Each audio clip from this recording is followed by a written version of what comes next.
Good morning बच्चों, मैं मनोज गोठी श्री उमा विद्या मंदिर स्कूल हाटपिपल्या से आपके सामने एक नए वीडियो के साथ में दोबारा आपके सामने उपस्थित हूँ। ठीक है, अब यहाँ पर हम पढ़ रहे थे भूमिगत अथवा अधोपृष्ठीय जल निकास की। हमने दो मेथड पढ़ ली थी, टाइल ड्रेन्स अथवा खपरेल जल निकास नालियां भी हमारी हो गई थी। सेकेंड आपका स्टोन ड्रेन्स अथवा पत्थर की जल निकास नालियां भी हमने पढ़ चुके थे। तीसरा आता है हमारा मोल ड्रेन्स अथवा मोल जल निकास नालियां। ठीक है, तो इसमें हमने पहले ही आपको बताया था कि मोल ड्रेन्स में क्या होता है, एक विशेष प्रकार का हल हम उपयोग में लाते हैं। ठीक है, जिससे क्या होता है कि भूमि की ऊपरी सतह को तोड़े बिना ही क्या करते हैं, अंडरग्राउंड उसमें अंडरग्राउंड भी उसमें क्या करते हैं अपन के जो सरफेस को तोड़े बिना ही अंडरग्राउंड उसमें नालियां बना देते हैं और उन्हीं नालियों के थ्रू पर जो एक्स्ट्रा वाटर होता है उसको हम खेत से बाहर कर देते हैं। ठीक है, इसको सिस्टमेटिक देखते हैं। ठीक है, मोल ड्रेन जल निकास में क्या होता है, इनको बनाने में एक विशेष प्रकार का हल जिसे क्या कहते हैं, मोल हल। ठीक है, मोल हल प्रयोग में लाया जाता है या फिर इसको अपन इंग्लिश में मोल प्लग भी कर सकते हैं। ठीक है, इसका प्रयोग किया जाता है। क्लियर है, किसका उपयोग कर रहे हैं, मोल हल का उपयोग कर रहे हैं। इसके द्वारा भूमि की सतह को बिना खोले अधोपृष्ठीय यानी कि अंदर वाला पृष्ठ, जमीन के ऊपर वाला नहीं, अंदर वाला नीचे वाला जो पृष्ठ होता है यानी कि अधोपृष्ठीय भूमि, यानी कि इसको क्या कह सकते हैं अपन, सब सरफेस सोइल भी कह सकते हैं। सब सरफेस सोइल ठीक में एक निश्चित गहराई पर भूमिगत नाली बनाई जाती है, यानी कि भूमि के अंदर एक नाली बना दी जाती है, जिसे अपन क्या कहते हैं, मोल ड्रेन्स कहते हैं।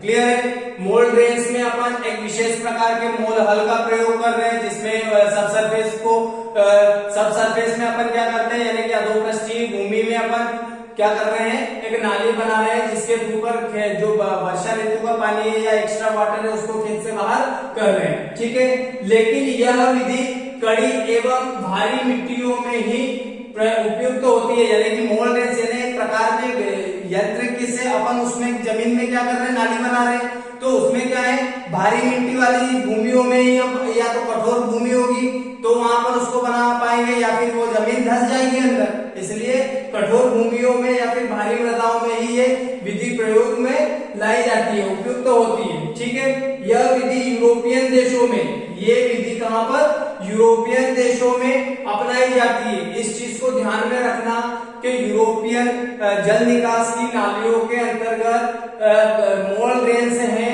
वो कहां पर अपनाई जाती है, अधिकतर यूरोपियन देशों में ही अपनाई जाती है। इन नालियों का जो व्यास होता है यानी कि इनकी जो चौड़ाई होती है वो 8 से 16 सेंटीमीटर रखी जाती है। ठीक है, और यह 45 से 75 सेंटीमीटर तक की गहराई पर तैयार की जाती है, यानी कि इनकी जो गहराई होती है वो कितनी होती है, 45 से 75 सेंटीमीटर तक इनकी गहराई रखी जाती है। इन नालियों में पानी रिस कर जमा होता रहता है और क्या होता है, रिस कर पानी जमा होकर के क्या हो जाएगा, बाहर हो जाएगा। क्लियर है, तो इस प्रकार मोल ड्रेन्स या फिर मोल जल निकास नालियां भी हमारी कंप्लीट हो जाती है। नेक्स्ट आता है अपना पाइप ड्रेन्स अथवा पाइप जल निकास नालियां। चौथा है अपना कौन सा है, पाइप ड्रेन्स अथवा पाइप जल निकास नालियां। इसके अंतर्गत अपन देखते हैं, इस विधि में अधोपृष्ठीय मृदा मैंने आपको बताया, यानी कि जो अंदर वाली जो भूमि होती है, अंदर की साइड वाली जो मृदा होती है उसमें एक निश्चित गहराई पर 10 सेंटीमीटर व्यास के छिद्र युक्त, कितने, 10 सेंटीमीटर, ये यहाँ पर इस चित्र में देख सकते हैं अपन कि 10 सेंटीमीटर छिद्र युक्त अपन ने क्या करें, लोहे या सीमेंट के, कंक्रीट के बने पाइप को एक रेखीय क्रम में यानी कि एक के पीछे एक लगा दिए जाते हैं रेखीय क्रम में। ठीक है, तो यहाँ पर एक रेखीय क्रम में विन्यस्त किए जाते हैं यानी कि व्यवस्थित लगा दिए जाते हैं। उनका संबंध मुख्य नाली से कर दिया जाता है, यानी कि देखिए ये सहायक नालियां हैं, तो ये सहायक नालियां हैं, तो इनका क्या है, ये मुख्य नाली है, तो ये मुख्य पाइप के द्वारा अपन इसको क्या कर सकते हैं, अटैच कर सकते हैं। ये यहाँ से सहायक नालियां निकली हुई है, ये तीनों सहायक नालियां हैं, जो जिनका पानी कहां पर, एक मुख्य नाली में आकर के मिला दिया जाता है। क्लियर है? परंतु यह विधि बहुत खर्चीली है। इस विधि में क्या होता है, खर्च आता है। क्यों? क्योंकि इसमें लोहे के पाइप बहुत सारी मात्रा में यूज करने पड़ेंगे, सीमेंट और कंक्रीट का खर्चा अलग से लगेगा, इनको बनाने का खर्चा अलग लगता है, ठीक है। तो यह विधि क्या होती है, बहुत खर्चीली है, अतः अधिक प्रचलन में नहीं है। क्या है? अधिक प्रचलन में नहीं है। इसको अपन इस चित्र के द्वारा भी अच्छे से समझ सकते हैं। क्लियर है? अब अपन आगे देखेंगे कोल्ड ड्रेन। अगला कौन सा बचा हुआ है? लास्ट मेथड अपने भूमिगत अथवा अधोपृष्ठीय जल निकास में कोल्ड ड्रेन अथवा टोल जल निकास नालियां। मैंने आप लोगों को पहले स्टार्टिंग में फ्लो चार्ट के थ्रू पे जब अपन ने इसको देखा था, मैंने आपको बताया था कि जो कोल्ड ड्रेन्स होते हैं उसमें वो कोल्ड ड्रेन्स जो नालियां होती है वो हम कहां पर बना सकते हैं, जहां पर हमें आसानी से लकड़ियां प्राप्त हो जाती है, उन क्षेत्रों में कोल्ड ड्रेन्स या कोल्ड जल निकास नालियां बनाई जाती है।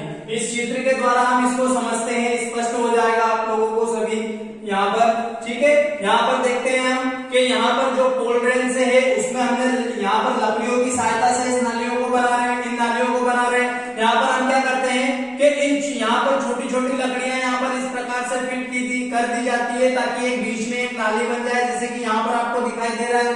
हमने लकड़ी के छोटे छोटे टुकड़े यहाँ पर भी लगाए हुए हैं और यहाँ पर भी छोटे छोटे टुकड़े लगाए हुए हैं, ठीक। देन इसके ऊपर ये यहाँ पर भी लकड़ियां लगी है, यहाँ से यहाँ तक पूरी लकड़ियों द्वारा हमने इसको कंप्लीट कर रखा है, ठीक है। और उसके बाद में यहाँ पर क्या है, ये मिट्टी आ जाती है हमारी और ये ऊपरी यहाँ पर भूमि की सतह आ जाती है, ठीक है। अब देखते हैं इसको सिस्टमेटिक ढंग से कि जो कोल्ड ड्रेन होता है वह विधि वहां अपनाई जाती है जहां लकड़ी आसानी से उपलब्ध हो जाती है। क्लियर है? ठीक है। वहां जल निकास नालियां लकड़ी की बनाई जाती है, यानी कि जहां पर लकड़ियां उपलब्ध हो जाती है आसानी से, वहां पर जो जल निकास की नालियां होती है वो लकड़ी द्वारा ही बनाई जाती है। इन नालियों का जो आकार होता है वो लगभग कितना होता है, 80 से 90 सेंटीमीटर इनकी गहराई रखी जाती है। क्लियर है? और 30 सेंटीमीटर इनकी चौड़ाई रखी जाती है, ठीक है। इन नालियों के बगल में लकड़ियों के टुकड़े भर दिए जाते हैं, जैसे कि इस प्रकार यहाँ पर अपन ने लकड़ियों के छोटे छोटे टुकड़े भर दिए, ठीक।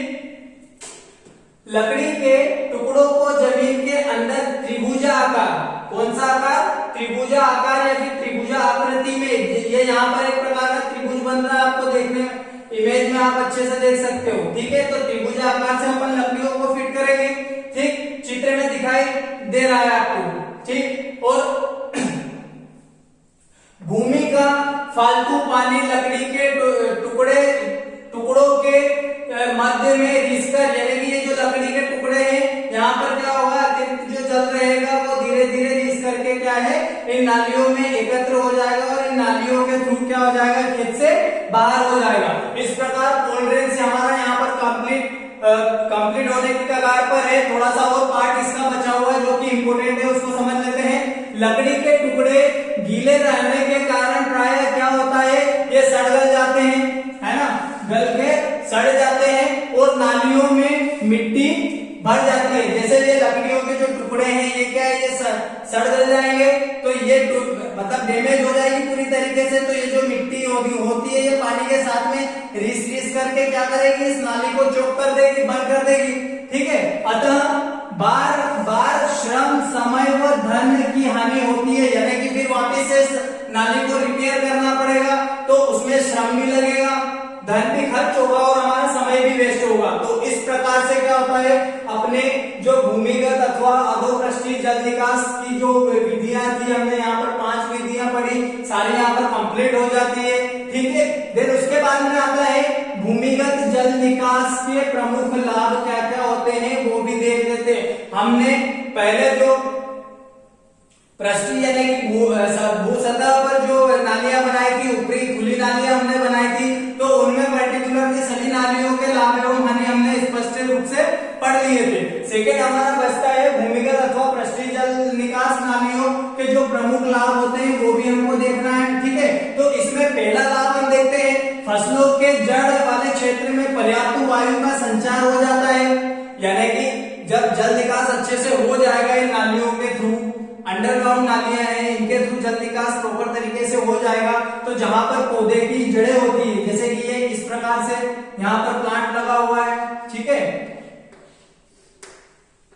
यहाँ पर जड़ में क्या होता है, प्रॉपर तरीके से इस वाले स्तर का जो वाटर है वो क्या होगा, इन नालियों के द्वारा बाहर कर दिया जाएगा। तो ये जो पौधे की जड़ें होगी ये अच्छा विकास होगा, यहाँ पर वायु का संचार ठीक से हो पाएगा। ठीक है, इस प्रकार पहला पॉइंट कंप्लीट हो जाता है अपना। सेकंड पॉइंट देखते हैं, शुद्ध बोए गए क्षेत्रफल में कमी नहीं होती है, यानी कि जो ऊपरी क्षेत्रफल होता है खेत का हमारा, वहां पर क्या है, किसी प्रकार की नाली नहीं बनाते हैं। और अंडरग्राउंड नाली अपन बनाते हैं, खेत में अंडरग्राउंड नाली बनाएंगे तो जो ऊपर का पार्ट होता है यहाँ पर कृषि योग्य भूमि हमारी बनी रहेगी, जिससे कि हम आसानी से खेती बाड़ी कर सकते हैं। ठीक है, तीसरा पॉइंट अपना आता है भू परिष्करण, यानी कि टिलेज। भू परिष्करण को हम इंग्लिश में क्या कहते हैं, टिलेज कहते हैं। तो भू परिष्करण क्रियाओं में बाधाएं नहीं आती है, यानी कि मान लो खेत की जुताई करेंगे हम, तो ये अंडरग्राउंड जमीन के अंदर नालियां बना रहे हैं, तो वहां पर हमें जो खेत की जुताई करने में किसी प्रकार की कोई समस्या नहीं होगी। नेक्स्ट पॉइंट है अपना, भूमि जल धारण एवं संचालन में वृद्धि हो जाती है, यानी कि जो भू जल धारण क्षमता जो होती है वो भी क्या होगी, अधिक होगी। पानी क्या हो जाएगा, नीचे पहुंच जाएगा।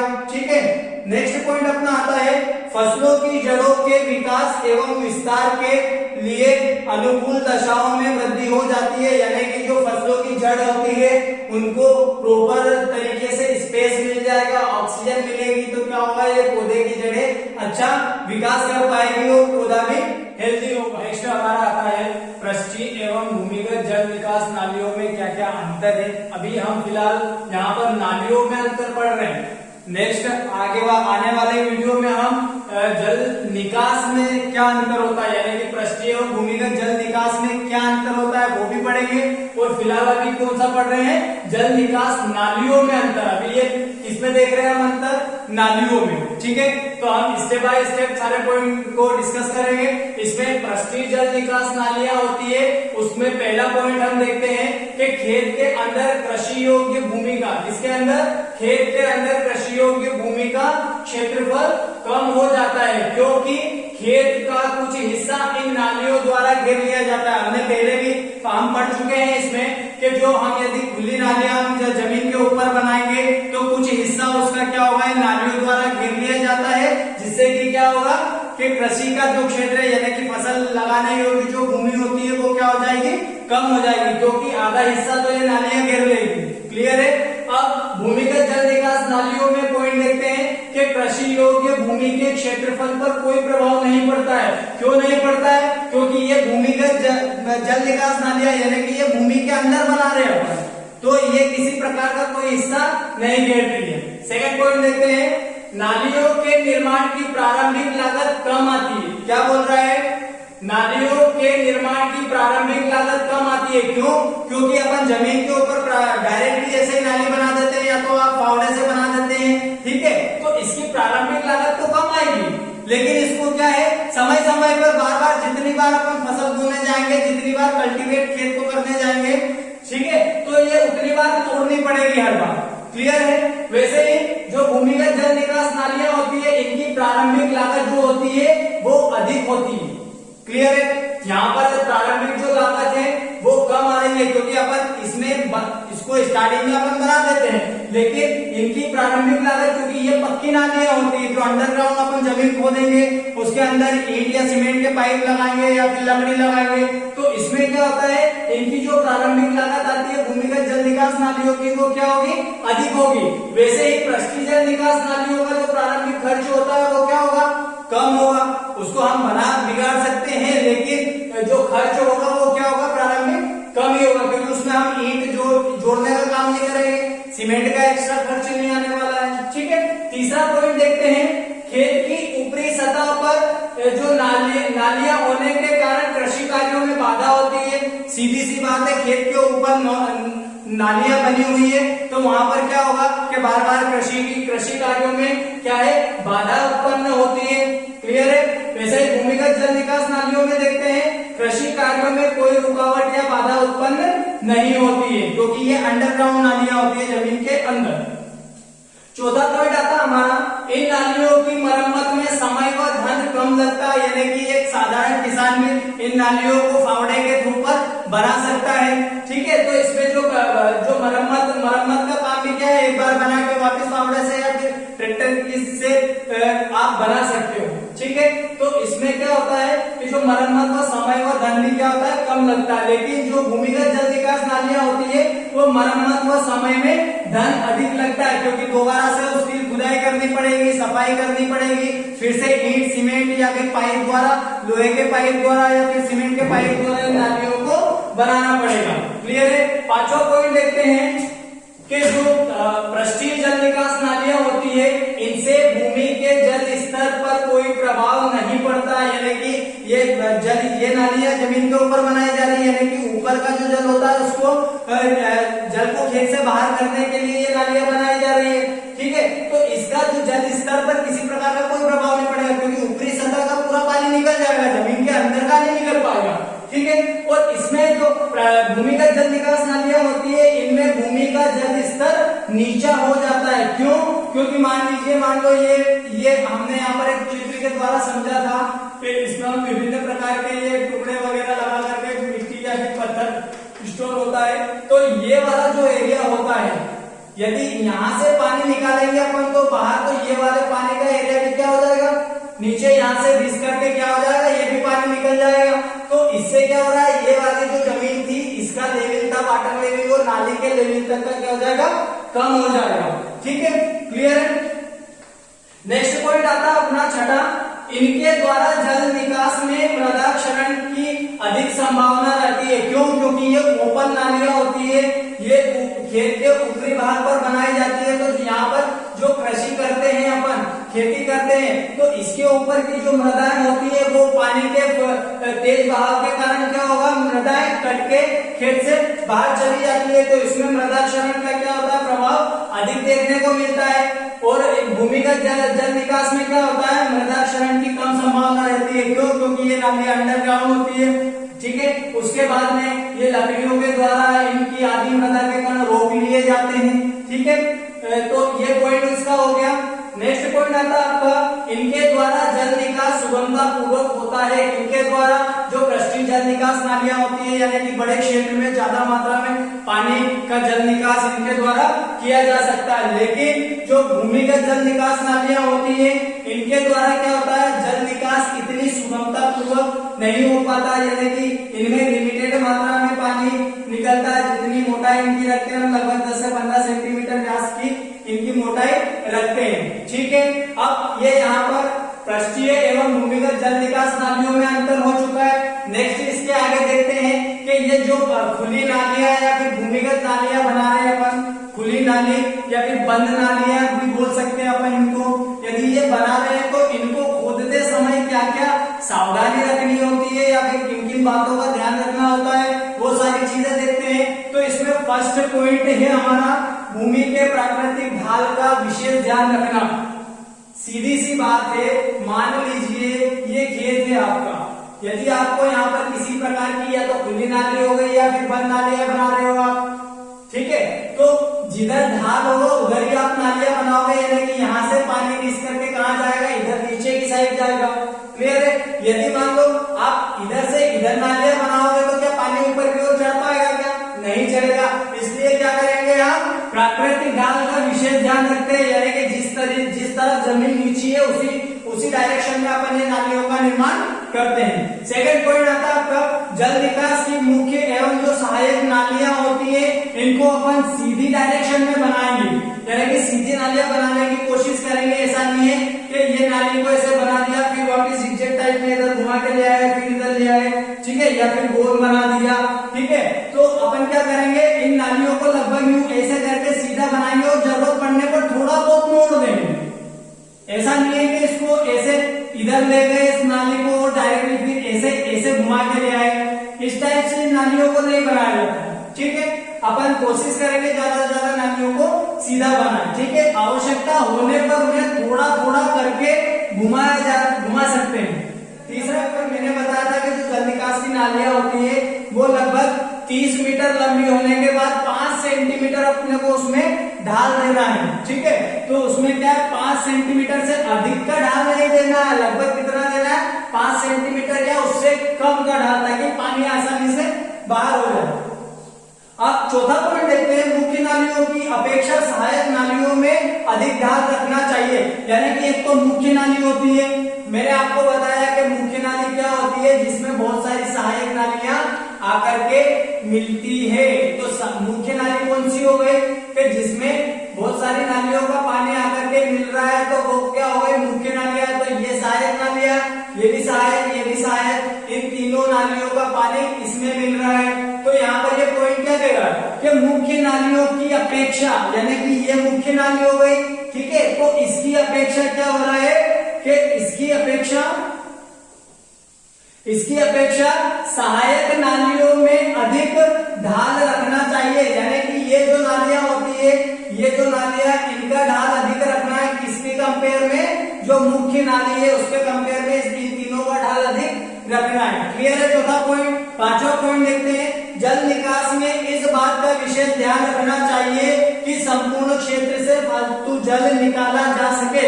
यानी कि अपन जल निकास क्यों कर रहे हैं, ताकि पूरे खेत का जो पानी है वो पूरी तरीके से फील्ड से बाहर हो सके। ऐसा नहीं हो कि आधा पानी निकल गया और आधा खेत के अंदर ही भरा हुआ है, जिससे कि हम कृषि क्रियाएं नहीं कर पाएंगे। तो जल निकास का मुख्य उद्देश्य क्या है, नालियों को बनाने का हमारा, कि ताकि पूरे खेत का पानी आसानी से बाहर निकल जाए। ठीक है, यहाँ पर ये हमारी जो खुली या भूमिगत नालियां खोदते समय जो ध्यान रखने